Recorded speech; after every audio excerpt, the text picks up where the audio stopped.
नमस्कार दोस्तों, स्वागत है आपका हमारे चैनल पर। हम जो है प्रैक्टिस सेट 2 पढ़ चुके हैं। यानी सबसे पहले हमने जो है टेंसेस को कैसे चेंज करिए, एक्टिव टू पैसिव में कैसे बनाने के लिए जो है क्या क्या रूल्स हैं वो मैंने आपको बताया था। उसके बाद हमने 2 प्रैक्टिस सेट करे थे। फर्स्ट प्रैक्टिस सेट में हमने प्रेजेंट के टेंसेस के बारे में पढ़ा था कि कैसे एक्टिव टू पैसिव चेंज किया जा सकता है, उनके जो है एग्जांपल्स के बारे में पढ़ा था। उसके बाद हमने पढ़ा था प्रैक्टिस सेट नंबर 2 में यहाँ पे जो है पास्ट के टेंसेस के बारे में, क्योंकि जो पास्ट के यहाँ पे जो भाग है उनमें जो है कैसे एक्टिव टू पैसिव चेंज किया जा सकता है। अब जो आपका थर्ड नंबर जो प्रैक्टिस सेट है इसमें हम पढ़ने वाले हैं फ्यूचर टेंसेस के बारे में, यानी फ्यूचर सिंपल और परफेक्ट को जो है कैसे एक्टिव को जो वाक्य को जो पैसिव में चेंज किया जा सकता है। उसके दो एग्जांपल्स जो मैं करवाने वाला हूं। हर प्रैक्टिस सेट में मैं आपको करवा भी रहा था, तो इस प्रकार से आपको जो है इसमें भी करवाने वाला हूं। सबसे पहले आपको यहाँ पे पहचानना होगा ये टेंस कौन सा है, उसके अकॉर्डिंग फिर आपको जो है यहाँ पे चेंज करना है पैसिव में। तो एग्जैक्ट में आपको सबसे पहले यहाँ पे जो है जान लेते हैं। द पोस्टमैन यानी सब्जेक्ट आ गया, इसके बाद विल आ रखा है, उसके बाद यहाँ पे वर्ब की फर्स्ट फॉर्म आ रखा है डिलीवर, इसके बाद द लेटर्स यानी ऑब्जेक्ट आ रखा है। तो अब आपको दिमाग लगाना होगा कि यहाँ पे subject plus will plus verb की फर्स्ट फॉर्म प्लस ऑब्जेक्ट या subject plus shall plus verb की फर्स्ट फॉर्म प्लस ऑब्जेक्ट, ये जो है स्ट्रक्चर होता है आपका फ्यूचर सिंपल का। अब आपको ये तो पता चल गया कि ये वाक्य जो है फ्यूचर सिंपल का है,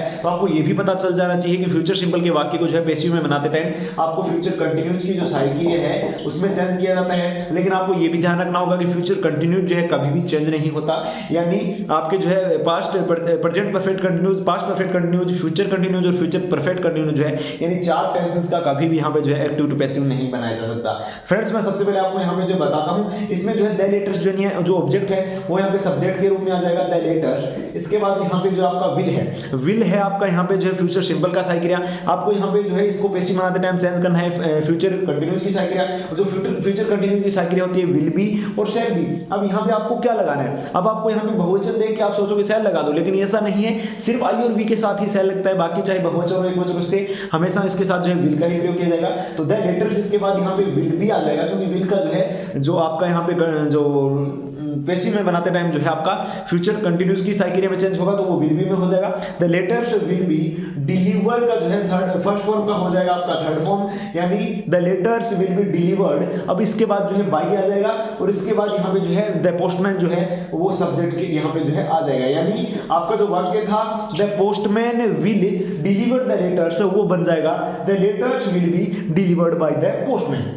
अब आपका फर्स्ट वाला तो ये बन गया। अब सेकंड वाला कुछ इस प्रकार से है, ही विल टीच मी, यानी सब्जेक्ट आ गया, विल आ रखा है प्लस वर्ब की फर्स्ट फॉर्म प्लस ऑब्जेक्ट आ रखा है। ये तो आपको पता चल गया ये वाक्य जो है फ्यूचर सिंपल का है। अब तो आप इसको चेंज कैसे करोगे, तो आपको चेंज करने के लिए सबसे पहले इसमें जो है जो ऑब्जेक्ट है यानी मी है जो है इसको यहाँ पे अगर आप सब्जेक्ट के रूप में लाओगे तो मी माई आई, जैसे आप आई माई मी जाते हो उसी प्रकार से आपको यहाँ पे जो ऑब्जेक्ट टू सब्जेक्ट आने के लिए उल्टा आना होगा। तो मी माई आई, तो ये जो है आपका यहाँ पे आई बन जाएगा, सब्जेक्ट के रूप में आएगा तो आई। अब इसके बाद आपको पता है कि ही के साथ तो विल आता है, लेकिन आई के साथ हमेशा जो है, अब आप बोलोगे कि सर विल का तो विल भी बनेगा, ऐसा कुछ नहीं है। विल का यहाँ पे शैल भी किस लिए बनेगा, क्यों, यहाँ पे सब्जेक्ट के ऊपर चेंज करना है। ये तो आपको पता है कि जो फ्यूचर सिंपल है उसका फ्यूचर कंटीन्यूअस की साइक्रिया में चेंज करना है, लेकिन वो सब्जेक्ट वाइज यहाँ पे साइक्रिया होना चाहिए। ऐसा नहीं कि विल है तो विल भी आएगा, शैल भी आ सकता है। यहाँ पे अगर सब्जेक्ट आई आ रखा हो तो जैसे आई आ गया तो इसके साथ हमेशा शैल भी आएगा, shall B I shall B. यहाँ पे टीच का जो है थर्ड फॉर्म हो जाएगा आपका टोट।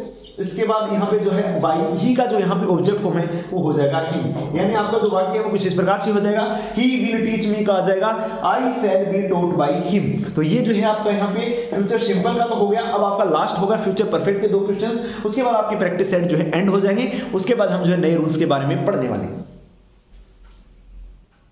तो फ्रेंड्स, आपको यहाँ पे जो सबसे पहले इस वाक्य को स्ट्रक्चर को पहचाना होगा कि किस यहाँ पे सेंटेंस का है, उसके बाद आपको जो है पैसिव में बनाना होगा। यानी आपको एक चीज का ध्यान रखना होगा, ये तो मैं आपको प्रैक्टिस सेट करवा रहा हूँ जिस टाइप से करवा रहा हूँ, आपको पता है कि यहाँ पे इसके टेंस के बाद इसके यही करवाने वाले हैं सर, लेकिन यहाँ पे अगर जो आपको एग्जाम में क्वेश्चन पूछे जाएंगे उसमें इस प्रकार से नहीं पूछा जाएगा, कौन सा भी टेंस पूछ सकता है। सबसे पहले आपको टेंस पहचाना होगा, उसके बाद जो आपको यहाँ पे पहचाना होगा कि प्रेजेंट सिंपल का अगर वाक्य है तो वो कैसे चेंज होता है, प्रेजेंट कंटीन्यूअस की साइक्रिया में चेंज होता है, उसके अकॉर्डिंग और थर्ड फॉर्म आता है, बाई आता है, सब्जेक्ट ऑब्जेक्ट की जगह आता है। ये सारी चीजें आपको यहाँ पे जो है ध्यान में होनी चाहिए, तभी आप एक्टिव टू पैसिव बना सकते हो। अब मैं बात कर लेता हूं, ये जो है द हाउस जो है यहाँ पे आपका ऑब्जेक्ट है, तो वो स्टार्टिंग में आ जाएगा द हाउस। अब यहाँ पे आपको पता है विल जो है, सॉरी सबसे पहले आपको मैं बताता हूं, दे आ गया यानी सब्जेक्ट, फिर विल हैव आ गया प्लस वर्ब की यहाँ पे जो थर्ड फॉर्म प्लस ऑब्जेक्ट है। तो आपको ये चीज का तो अंदाजा लग ही गया होगा कि यहाँ पे जो है आपका ये वाक्य जो है subject plus will have plus यहाँ पे जो है वर्ब की थर्ड फॉर्म प्लस ऑब्जेक्ट या subject plus shall have plus verb की थर्ड फॉर्म प्लस ऑब्जेक्ट, ये जो वाक्य होते हैं वो फ्यूचर परफेक्ट होते हैं। और ये फ्यूचर परफेक्ट परफेक्ट कंटिन्यूज की साइकिल में जो है चेंज किए जाते हैं। तो सबसे पहले आपको जो है जो ऑब्जेक्ट जो है द हाउस, उसको सबसे पहले ले आओगे आप द हाउस। अब यहाँ पे द हाउस के साथ जो है यहाँ पे क्यों चाहिए एक वचन में बहुवचन से कोई फर्क नहीं पड़ता,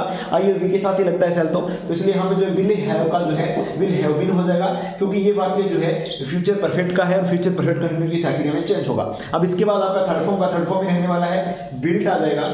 इसके बाद यहाँ पे जो है आ जाएगा built, they will have built the house, तो the house will have been built by them आ जाएगा। यानी आपका जो वाक्य था they will have built the house का वो हो जाएगा the house will have been built by them. कुछ इस प्रकार से चेंज हो जाएगा। अब सेकंड वाला क्वेश्चन है the police will have caught the robbers, तो आपको यहाँ पे जो है सबसे पहले पहचानना है द पुलिस यानी सब्जेक्ट आ रखा है, उसके बाद यहाँ पे जो विल हैव आ रखा है प्लस थर्ड फॉर्म आ रखा है वर्ब के, उसके बाद ऑब्जेक्ट आ रखा है। नहीं, वाक्य तो फ्यूचर परफेक्ट का है, इसको फ्यूचर परफेक्ट कंटीन्यूअस की साइकिल में चेंज करना होगा। तो सबसे पहले आपको ऑब्जेक्ट को लाना होगा, द रोबर्स को लाना होगा।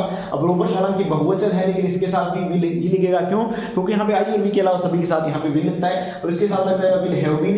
क्यों? क्योंकि यहाँ पे जो है आपका चेंज होना है फ्यूचर परफेक्ट फ्यूचर कंटीन्यूअस की साइकिल में, तो यहाँ पे आ जाएगा the robbers will have been caught यानी थर्ड फॉर्म आ जाएगा। अब इसके बाद आ जाएगा बाय द पुलिस। तो कुछ इस प्रकार से आपका जो है यहाँ पे फ्यूचर परफेक्ट जो है फ्यूचर परफेक्ट कंटीन्यूअस की साइकिल में चेंज होगा।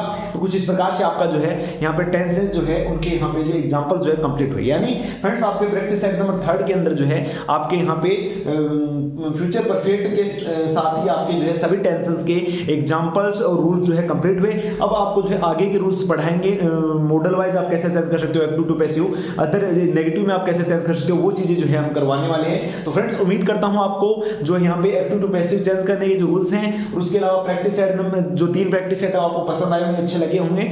अगर फ्रेंड्स आपको अच्छे लगे, पसंद आए, वीडियो लाइक शेयर करें और चैनल को जरूर सब्सक्राइब करें। तो दोस्तों अगले वीडियो में फिर मिलते हैं। जय भारत, जय हिंद, धन्यवाद।